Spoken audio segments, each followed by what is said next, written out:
mau Islam, Pak. Iya kan tujuannya mereka kan Islam, from Pak. the river to the sea, Pak Po. Ya, tapi Tujuannya itu from hanya the river jargon, to the Pak. sea. Tujuan mereka tuh mereka nggak bakal menang perang konvensional, Pak. Itu udah dibahas berkali-kali ya, sama Pak Ponto, Ibu Koni, sama Pak Toping. Nggak bakal menang, Pak. Kalau perang konvensional mereka tidak akan menang. Tujuan mereka itu adalah memenangkan ya benak kepalanya dari seluruh dunia. Makanya pertempuran yang 7 Oktober itu mereka tuh salah set. Persiapannya sudah matang, Mbak, tapi mereka terburu-buru melakukan 7 Oktober itu. Seharusnya itu tidak ada cerita 7 Oktober itu, cuma ya itu memang ya, setan maha goblok, Tuhan maha baik, begitu kan? Nah, begitu. Nah, jadi satu-satu senjatanya Amerika kan ya di Timur Tengah Israel saat ini ya. Jadi perpaduan Trump dan Netanyahu ini luar biasa. Luar biasa. Gitu ya. Itu tadi kemarin saya bilang, biasa. jangan-jangan mereka ini adalah dua saksi Allah kan, Kristen dengan Yahudi kan? Iya, Ya kan ini luar biasa. Jadi kadrun Kristen ini ya, si Trump ini fanatik. Iya. Tapi gini loh Pak SK, kenapa ya orang-orang ini pikirannya itu kok perang, membunuh? Kita sudah Kenapa sih kok nggak mau maju hidupnya daripada perang-perang ini? ini? Memang di awal tadi sudah saya bilang mereka lahir, mereka itu kayak babi potong, Pak. Lahir memang buat dibunuh, Pak. Untuk dipotong. Iya, buat dipotong. Ini kita ngomong Toba ini.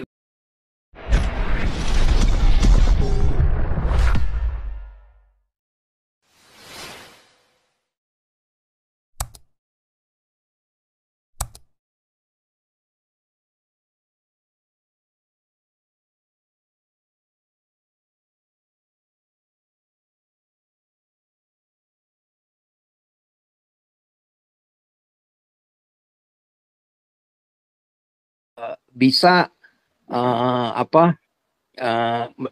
mendapatkan kehidupan yang baru lagi begitu ya di Yordan atau di Mesir begitu. Sebetulnya itu wajar ya karena mereka kan nantang perang. Kalau sudah kalah ya sudah, mereka nantang perang kok. Mereka nantang perang dan mereka tidak bisa hidup bertetangga. Kalau dibiarkan pun ya akan perang terus. Ya udah, kamu mau tetanggaan sama siapa deh, milih deh. Saya mau tetanggaan sama babi, Pak. Ya udah sana kandang babi. Saya mau tetanggaan sama siluman, ya tetanggaan sama siluman. Dikasih yang dia mau, dibayar. Terus sebagai gantinya kan tuker-tukeran. Trump dapat itu. Trump kalau dapat Gaza itu, waduh, bisa-bisa kaya raya dia tuh langsung tuh. Iya, ini memang kan karena kebodohan si ormas Muslim ini, model Hamas, Hizbullah, mau saja diperdaya sama si Houthi, diperdaya Iran. Sama Iran, untuk menanamkan ideologinya. Gue kasih duit lo, gue kasih pelatihan militer, gue kasih senjata, nggak taunya rakyat lu, negara lu, wilayah lu hancur. Nah, ya, di proxy doang. Sekarang, iya, jadi proxy doang. Nah, sekarang Gaza hilang deh lu, ya, lu ngungsi ke negara yang lain, ya, seperti itu. Tapi ya inilah Pak SK, apa namanya, IQ di bawah 60. Kan lu mesti mikir, Israel ini pun nuklir pun dia punya. Terus kamu mau ngelawan pakai 10 roket yang kamu bikin dari pipa air, kamu jadiin roket, terus nggak ada arah, cuma ditembak-tembakin, terus kamu senjatanya cuma pakai AK-47, mau ngelawan Israel. Tujuan menangnya bukan menang senjata, Pak. Tujuan kemenangan Hamas itu adalah mau Islam, Pak. Iya kan tujuannya mereka kan from the river to the sea, Pak Po. Ya, tapi itu hanya jargon, Pak. Tujuan mereka tuh mereka nggak bakal menang perang konvensional, Pak. Itu udah dibahas berkali-kali ya sama Pak Ponto, Ibu Koni, sama Pak Toping. Nggak bakal menang, Pak. Kalau perang konvensional mereka tidak akan menang. Tujuan mereka itu adalah memenangkan ya benak kepalanya dari seluruh dunia. Makanya pertempuran yang 7 Oktober itu mereka tuh salah set. Persiapannya sudah matang, Pak, tapi mereka terburu-buru melakukan 7 Oktober itu. Seharusnya itu tidak ada cerita 7 Oktober itu, cuma ya itu memang ya, setan maha goblok, Tuhan maha baik, begitu kan. Sehingga mereka terburu-buru, tergesa-gesa, jeder dulu, sehingga bumerang buat mereka. Semua yang mereka persiapan pun, sehebat apapun, ya nggak ada gunanya. Nyatanya mereka melakukan pemerkosaan, penyanderaan, dan pembunuhan. Jadi dia pikir dia tidak bersimpati dengan kalau mereka mau mendominate Islam, mau mendominate dunia, itu kan semua Islam harus bersatu. Semua sekarang niatnya mau bersatu. Bisa. Sekarang proksi aja nggak bersatu. Sudah gini Pak Andi. Begini Pak Andi, jadi serangan 7 Oktober itu dia pikir dia mulai dulu dengan Israel karena itu yang selama ini mereka perangi dari 48 ya. Pertama Israel. Nah, dia pikir itu yang paling mudah dibanding negara-negaranya untuk mendominasi dunia, Islam mendominasi dunia.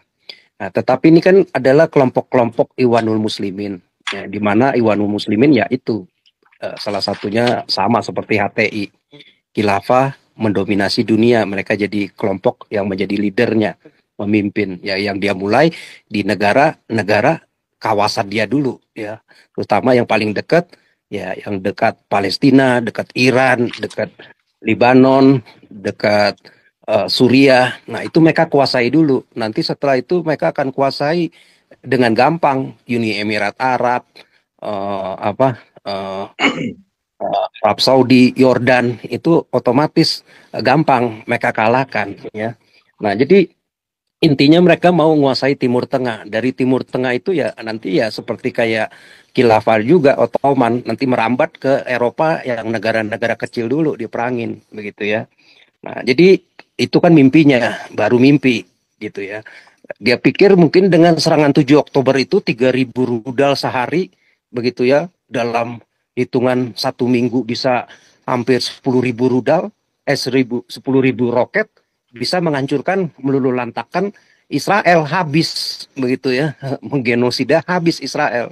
Ternyata apa di luar perhitungan ya, Iron Dome-nya itu mampu mengantisipasi roket-roket itu. Kan? Iya, nah jadi malah keluar baru lagi, teknologi lagi untuk mengantisipasi lagi dengan model perang ini. Nah, jadi mereka itu udah simalakama lah ya, ke kiri, ke kanan, ke utara, ke barat, ke selatan, salah semua strateginya ya, di luar perhitungan. Dia pikir roket dia akan berhasil. Nah, itulah ormas-ormas Islam yang pikirannya IQ masih 60-70 masih jongkok, baru punya teknologi seperti itu, mau aja dibohongin sama si Iran. Lu seranglah segala macam, pokoknya gua nanti backup begitu kan. Nah, karena dia juga udah terlanjur, kalau dia nggak ngikutin Iran, kan Iran ini kan kirimin tentaranya kan, dia kirimin jenderal-jenderalnya untuk melatih, termasuk di Libanon, termasuk di Suriah, termasuk di Gaza juga. Itu dipantau, kalau lu nggak ngikutin instruksi gua, ya gua stop, gue hentikan, bahkan lu bisa gue habisin juga begitu. Jadi udah si malakama juga si ormas-ormas ini, ya kan si Iran kan punya kekuatannya berapa juta dan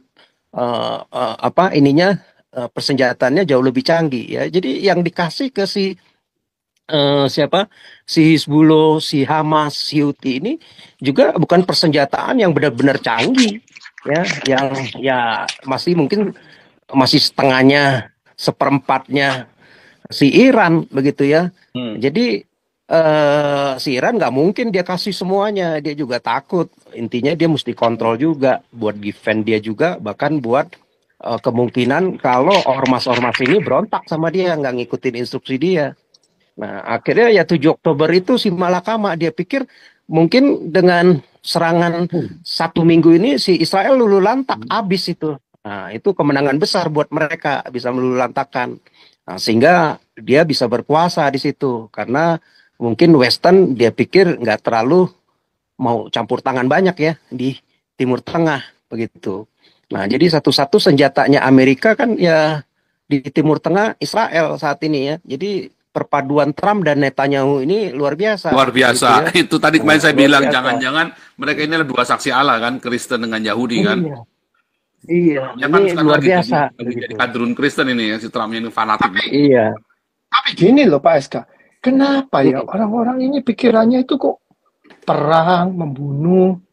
Kita sudah kenapa sih kok nggak mau maju hidupnya daripada perang-perang ini? Memang di awal tadi sudah saya bilang, mereka lahir, mereka tuh kayak babi potong Pak, lahir memang buat dibunuh Pak. Untuk dipotong. Iya, mau dipotong. Ini kita Omong Toba nih udah mau lagi. Omong Toba bicara lagi. Yang lain yang jadi co-host boleh langsung nyerobot. Ini udah acara bebas ya. Iya. Oke Pak Paul. Jadi yang lain ya, Ellen, Rahasia. Oke, silakan.